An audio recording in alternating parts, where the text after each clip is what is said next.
Teman-teman semuanya yang memiliki gangguan kecemasan pasti pernah mengalami satu atau beberapa kejadian yang membuat teman-teman jadinya khawatir itu terjadi lagi, ya kan? Dan itu masih membuat kamu jadi ketakutan sampai hari ini. Nah, saya akan bahas teman-teman bagaimana cara untuk mengatasi hal yang kamu alami supaya kamu jauh lebih baik. Bagi teman-teman yang baru pertama kali tonton video saya, silahkan subscribe. Dan juga yang seperti biasa yang belum subscribe, sudah sering nonton, belum subscribe, silahkan subscribe. Channel saya ini membahas tentang gangguan kecemasan, juga tentang trauma, dan juga tentang pengembangan diri yang lain yang kan tentunya saya harapkan bisa membantu kamu untuk jauh lebih baik lagi. Teman-teman semuanya, ketika kita mengalami pertama kali kejadian tidak nyaman, rasa seakan mau mati biasanya kalau orang-orang mengalami gangguan kecemasan tuh kayak ada di beberapa langsung kayak serangan panik gitu ya. Bisa muncul ketika bangun ketika malam-malam misalnya jam 11 malam, jam 1 malam, jam 2 pagi, muncul suatu hal tiba-tiba tanpa ada sebab, kemudian kamu merasakan dada sesak tiba-tiba, kemudian nafas jadinya memburu atau nafas pendek, jantung berdebar sangat kencang sekali, nyeri, dan kamu sangat takut sekali di situ dan merasa seakan mau mati, seolah-olah mau mati. Sehingga itu membuat kamu khawatir sampai hari ini, mungkin akan mempengaruhi kamu sampai hari ini ketika malam kamu susah tidur atau ketika jam-jam ketika kamu pertama kali mengalami itu kamu terbangun gitu. Mungkin ada juga yang sudah bisa melewatinya dan lebih baik lagi, tapi ketika mengingat itu, mengalami itu badan saya masih, kayak gimana gitu ya. Nah, ini adalah satu hal yang perlu kamu juga rilis atau lepaskan teman-teman, karena ini akan membantu kamu untuk lebih baik. Ada juga teman-teman yang ketika baru pertama kali habis makan, kemudian merasakan begah, nafasnya sesak, kemudian jadinya muntah-muntah, semakin takut di situ. Walaupun dari dokter dikatakan, "Oh, ini cuma asam lambung," ya. Tapi peristiwa itu karena tidak pernah dialami, itu membuat dia jadi takut banget, sehingga ketika dia habis makan, dia pasti akan takut. Kamu akan takut, kamu akan khawatir ketika habis makan, karena kamu khawatir mengalami hal itu kembali. Mungkin kamu udah baikan sekarang, tapi kamu masih ada rasa takut-takut yang terjadi karena dulu pernah mengalami hal itu. Ya, itulah contoh-contoh yang sering terjadi atau mungkin juga kamu pernah mengalami misalnya trauma atau tidak nyaman ketika kamu lagi di tol. Ketika lagi di tol atau ketika jalan raya tiba-tiba jantungnya berdebar sangat kencang, nyesek banget dan kamu rasa, wah rasanya benar-benar gak enak banget kan? Nah di situ kamu benar-benar, wah rasanya ngeri banget dan itu membuat kamu akhirnya tidak bisa masuk ke tol, tidak bisa ke jalan raya lagi karena kamu khawatir peristiwa itu terjadi kembali sehingga yang terjadi sampai hari ini kamu masih tidak berani setir sendiri. Kalau di waktu itu kamu setir sendiri, sekarang kamu tidak berani masuk jalan tol atau kamu termasuk jalan tol tapi kamu pakai sopir atau kamu pakai teman lain yang bukan kamu yang setir tapi orang lain. Nah, itulah kejadian-kejadian traumatik di masa lalu yang masih mempengaruhi kamu sampai hari ini yang membuat kecemasan kamu semakin bertambah. Oke ya, membuat kamu semakin khawatir, semakin takut dengan sensasi fisik kamu, ketika jantung berdebar kamu khawatir, ketika nafas sesak kamu khawatir, ketika nafas pendek, nafas ngap kamu khawatir. Walaupun memang secara medis dokter akan selalu bilang bahwa ini adalah asam lambung. Oke, teman-teman, gejala-gejala kecemasan itu mirip dengan gejala-gejala asam lambung. Sehingga ketika kamu ke dokter, kamu akan sering katakan, oh ini masalah lambung saja, udah nggak masalah. Kecuali kalau kamu dibilang masalahnya GERD. GERD itu ada beda lagi. GERD itu juga masalah asam lambung yang naik ke atas. Cuma bedanya adalah GERD itu juga adalah lebih relatif masalah fisik. Nah, tapi ada juga yang kemudian GERD itu juga lebih dominan masalah-masalah di pikiran.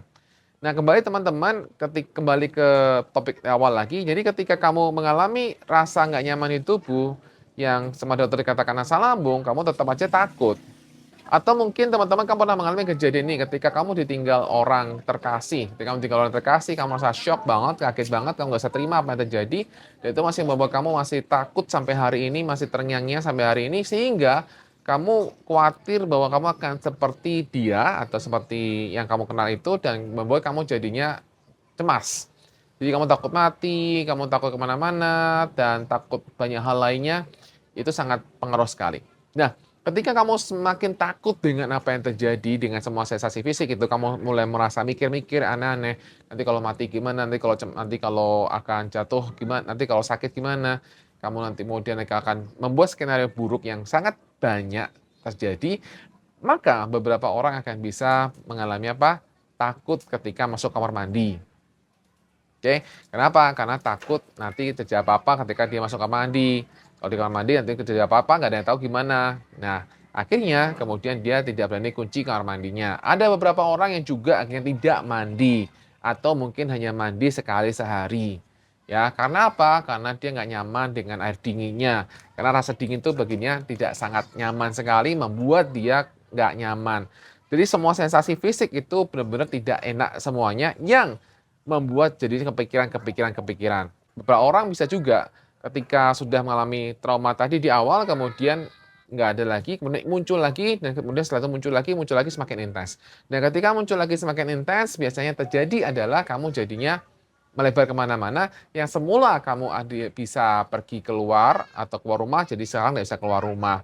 Yang semula kamu bisa jalannya jauh, sekarang nggak bisa jalan jauh. Yang semula kamu bisa happy-happy, sekarang nggak bisa happy-happy. Karena apa? Karena kamu terlalu banyak mikir-mikir, teman-teman.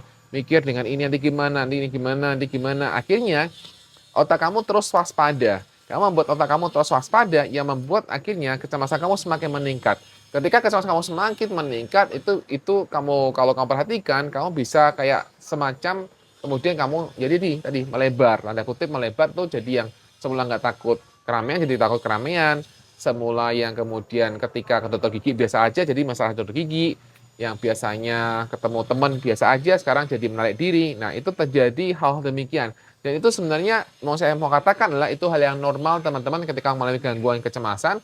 Jadi nggak perlu kamu menyalahkan diri kamu sendiri dengan sangat dahsyat teman-teman. Karena ketika kamu menyalahkan diri kamu sendiri dengan sangat dahsyat, itu yang terjadi kamu akan semakin stres, kamu akan semakin sedih, semakin stres, semakin sedih, membuat kamu jadinya ya itu lagi asam lambung naik lagi kan. Ya, karena seperti kita tahu bahwa pikiran pengaruh ke lambung, pencernaan. Sekarang kita kembali ke bagaimana cara kita untuk mengatasi pikiran-pikiran buruk atau memori-memori traumatik yang sering muncul. Cara pertama yang bisa kita lakukan adalah dengan cara menggunakan teknik mindfulness. Teknik mindfulness itu dengan cara kamu menyadari bahwa semua pikiran atau memori itu hanyalah sekedar gambar atau sekedar kalimat. Kamu hanya berlaku sebagai pengamat atau sebagai penyaksi dari memori atau dari sebuah pikiran yang hadir. Nah, begitu kamu mulai muncul memori-memori masa lalu, mulai muncul memori ketika kamu pernah trauma, mulai muncul ketika kamu pernah mengalami sensasi nggak nyaman, yaitu siklas muncul, atau ketika malam muncul, atau ketika sore muncul, itu kamu hanya sekedar tahu, oh iya, ini adalah pikiran saya, ini memori saya. Di awal, ini akan sangat menantang ketika kamu pertama kali latihan. Dan memang dituntut latihan teman-teman untuk kamu melatih bagaimana kamu bisa mengamati bahwa itu hanya sekedar pikiran, bahwa itu hanya sekedar gambar. Nah, begitu kamu terus bisa mengamati, memperhatikan saja kamu sebagai pengamat, maka kekuatannya akan semakin berkurang dan kamu akan semakin lebih baik. Ini cara mindfulness yang sangat baik sekali yang bisa kamu lakukan teman-teman untuk membantu kamu bisa mengatasi trauma-trauma yang hadir, yang sering kamu alami. Kemudian cara lain bisa kamu gunakan adalah menggunakan buku Bye-Bye Cemas atau menggunakan buku Goodbye Anxiety. Di sini juga ada teknik caranya untuk mengatasi trauma-trauma yang ada. Kamu bisa gunakan buku ini ya. Kamu bisa WA ke nomor yang di sini teman-teman. Dua buku ini akan sangat membantu kamu untuk jauh lebih baik lagi. Nah, cara lain adalah teman-teman ketika mulai ada muncul memori masa lalu, ingat ya, memori itu wujudnya apa? Gambar. Memori misalnya munculnya gambar. Nah, jadi kalau ini sudah mulai muncul gambar teman-teman, maka supaya kamu tidak bereaksi dengan gambar yang hadir, yang perlu kamu lakukan hanyalah untuk sekedar bayangkan, rasakan warnanya jadi putih. Jadi kamu putihkan gambar memorinya itu, putihkan aja, putihkan sampai putih sampai tidak kelihatan gambarnya. Udah, setiap kali ada memori muncul, setiap kali ada gambar muncul, putihkan. Setiap kali ada muncul, putihkan.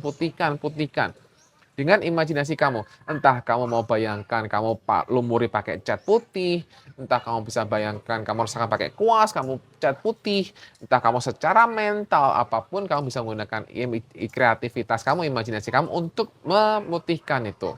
Cara ini memang tidak akan cocok untuk teman-teman yang cenderung auditory atau cenderung untuk mendengar ya atau kinestetik. Cenderung cocok untuk mereka yang visual atau mereka yang gampang untuk berimajinasi secara gambar ya. Itu cara yang bisa kamu lakukan, semoga bisa membantu kamu untuk jauh lebih baik lagi. Cara yang lain adalah dengan cara melakukan gerakan-gerakan tertentu teman-teman. Karena sebenarnya emosi trauma itu tersimpan di body. Jadi ketika kita mulai ada suatu hal yang tegang, emosi itu kalau kita nggak bisa rilis pada saat itu dengan baik, itu akan akan masuk ke sistem saraf kita, akan terperangkap di sistem saraf kita, sistem saraf vagus. yang membuat kita jadinya ya jadi cenderung cemas, tegang gitu ya. Sehingga kita bisa melakukan gerakan-gerakan tertentu yang menstimulasi sistem saraf vagus kita untuk membuat rileks. Nah, ini juga bisa digunakan. Ada gerakan-gerakan tertentu yang bisa kamu lakukan untuk mengatasi ini. Biasanya kalau kamu lakukan terapi dengan saya punya gerakan-gerakan yang jauh lebih banyak yang bisa membantu kamu untuk juga merilis emosi trauma yang ada di dalam tubuh kamu dengan melakukan hanya gerakan-gerakan tertentu. Nah, oke, kalau kamu misalnya berminat untuk melakukan terapi, kamu bisa kontak nomor di sini, WA admin, kamu silakan kontak WA admin di sini untuk kamu jauh lebih baik lagi untuk kamu kita melakukan terapi. Untuk teman-teman yang masih mengalami masalah lambung ya, kembali saya katakan teman-teman, lambung kamu itu belum bisa beres-beres kalau pikiran kamu belum benar. Jadi kalau memang murni lambung kamu itu masalah fisik, kamu ke dokter itu biasanya akan relatif cepat sembuh teman-teman. Tapi kalau misalnya kamu hanya perbaiki lambung, tapi kamu nggak hanya perbaiki pikiran, ya itu akan membuat kamu jadi masih muncul lagi. Selamat bagi tamu yang ketika hanya perbaiki lambung saja, kemudian kamu sudah enakan dan kamu nggak merasa cemas lagi, oke itu selamat ya. Bagi kamu yang sudah perbaiki lambung kamu duluan, dan kamu masih merasakan pikiran aneh-aneh, berarti kamu perlu juga beresin kepala kamu ini, beresin pikiran kamu ini. Ingat teman-teman, ketika kamu mulai cemas, ketika kamu mulai berpikiran aneh-aneh, maka lambung kamu akan berproses tidak optimal. Ketika lambung berproses tidak optimal, yang terjadi adalah asam lambung akan semakin naik. Asam lambung akan semakin naik, kemudian kemudian kamu juga akan mengalami tenggorokan kering karena air liur berkurang, atau kemudian ada beberapa orang yang air liurnya semakin banyak, lendirnya semakin banyak. Tidak seimbangan saliva di sana karena pencernaan tidak berjalan secara optimal. Kalau kamu mau pencernaan berjalan secara optimal, kamu mau jauh lebih baik pencernaan kamu, maka kamu perlu untuk kamu rileks, teman-teman. Begitu sistem saraf kamu rileks dalam sistem parasimpatif, kamu akan mendapatkan pencernaan kamu lebih optimal. Di situ dinamakan relax and digest. Ya, ketika pencernaan kamu berfungsi dengan optimal karena kamu rileks. Dan begitu kamu rileks juga, sistem saraf kamu juga rileks, teman-teman, kamu relatif tidak akan banyak mikir aneh-aneh. Mikir aneh-aneh itu relatif lebih banyak ketika kamu mulai tegang. Ya, ketika kamu mulai tegang, itu kamu akan banyak membuat pikiran yang aneh-aneh, kamu akan membuat skenario-skenario buruk yang relatif banyak.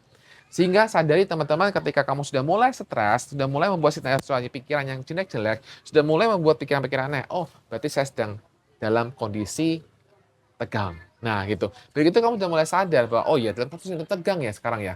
Kamu mulai turunkanlah, kamu mulai rileks dengan cara kamu napas perut, dengan cara kamu jalan-jalan, dengan kamu cara grounding, dengan cara misalnya kamu di tanah, kamu rasakan tanah dengan tidak memakai sendal. Nah, kamu jalan nikmati dunia, nikmati alam sekitar, kamu akan terhubung dengan dunia sekitar, itu juga akan membantu kamu jauh lebih rileks juga, teman-teman. Nah, itu ya teman-teman yang bisa kamu lakukan. Semoga apa yang saya bahas di sini bisa membantu kamu semuanya. Oke, salam, bye-bye, cemas.